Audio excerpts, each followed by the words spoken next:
Welcome back to Open Line. We are talking about North Nashville tonight, and Reverend Fuzz is on the line. Reverend, glad you're watching tonight. We had a caller ask about a comment you made on another show. Kind of fill in the blanks for us. Well, you know, that was just a simple, but you know how it kind of keep it real. And I heard Mayor Cooper assess that he wanted to make sure that North Nashville is not left out this time.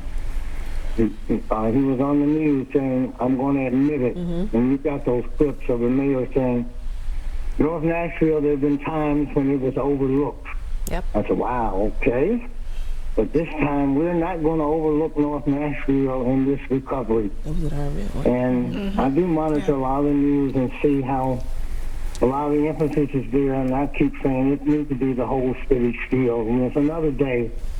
And I said to the mayor, sometimes good white men, they think about the black community. I don't know why it's like that. They think about the black community, and they'll decide, I'm going to do something to fix this.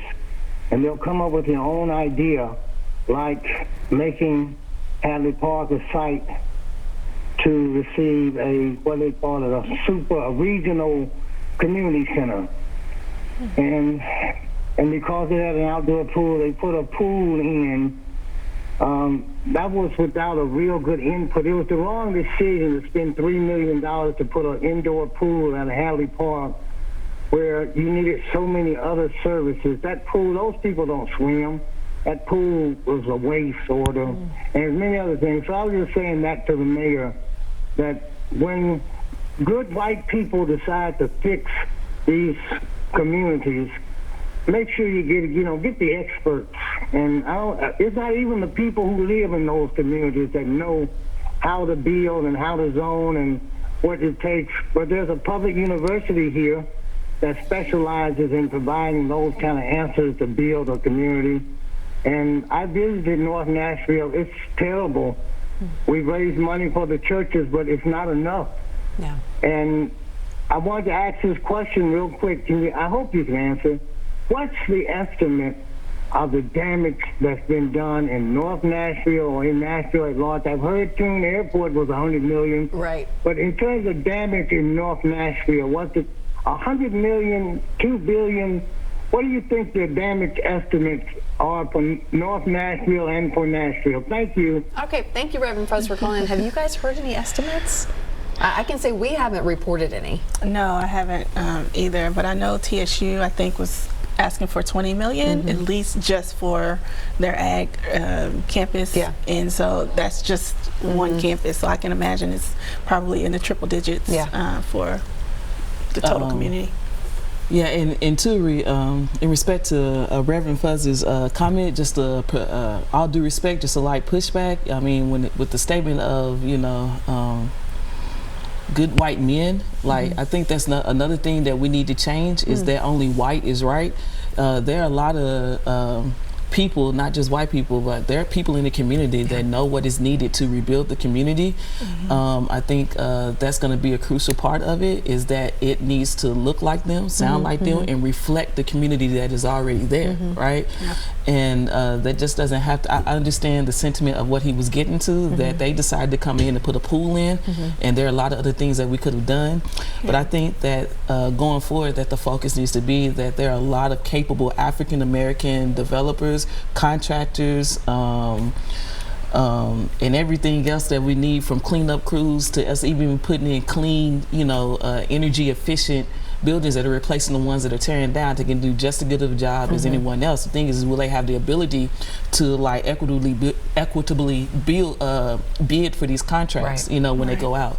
So just thinking about it in that way. I think there have been times that people feel like they're doing the right thing, and yet maybe they need to take a step back and go to the players in the community and say, okay, fill me in. Tell me the whole story here before I make my proclamation, or whatever, my decision, right? And that's all respect to Reverend Fuzz. We all know the contributions he's made to Nashville. So, but just thinking about it from a different lens and perspective of how we move forward to be, better solution oriented. Yeah, absolutely, absolutely. Your message to homeowners right now who are nervous, unsure of what to do, are in that in between. What are you telling them? Just to make it through today, to make it through this week.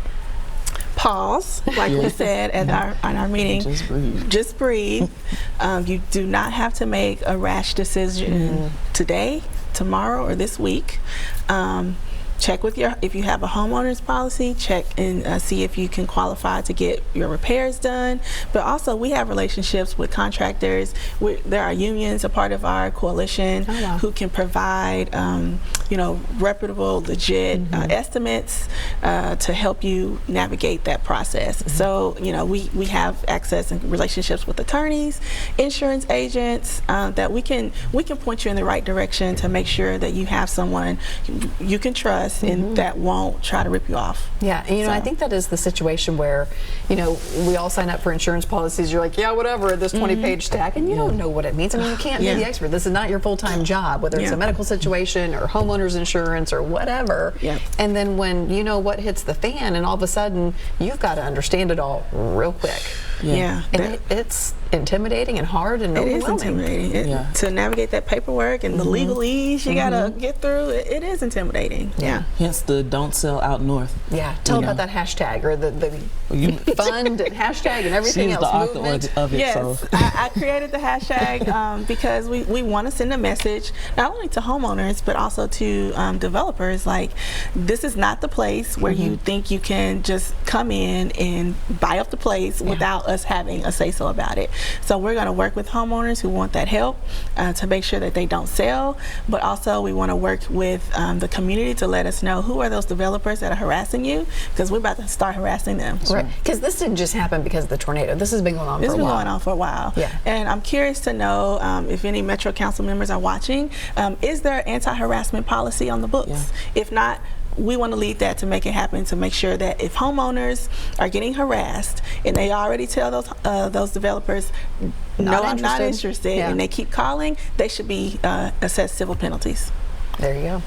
We'll talk about the north part, or when we talk about it? Sure, So as you've seen, we spelled north, N-O-R-F, right? And that is because of the art collective that is there, right? The Jefferson Street Art Crawl is by far, to me, the best art crawl that we have in the city of Nashville. It brings us back to a Renaissance period. That's reminiscent of how African American community looked here in North Nashville before the interstate was ran through that community.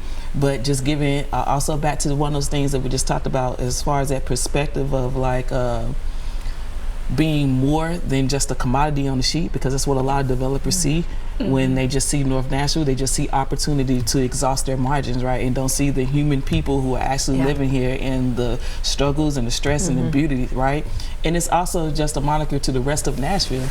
North Nashville is just a perfect model of what's happening across the city, right? We have to save the soul of the city. Who are we? What is our identity?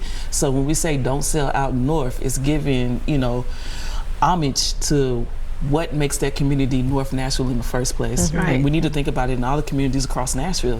What is your identity, and how do we hold on to that as we welcome the growth that's happening in the city at the same time? How do we do both? That's a hard question to answer, as you all very well know. All right, we have to take a quick break. We're coming back after this.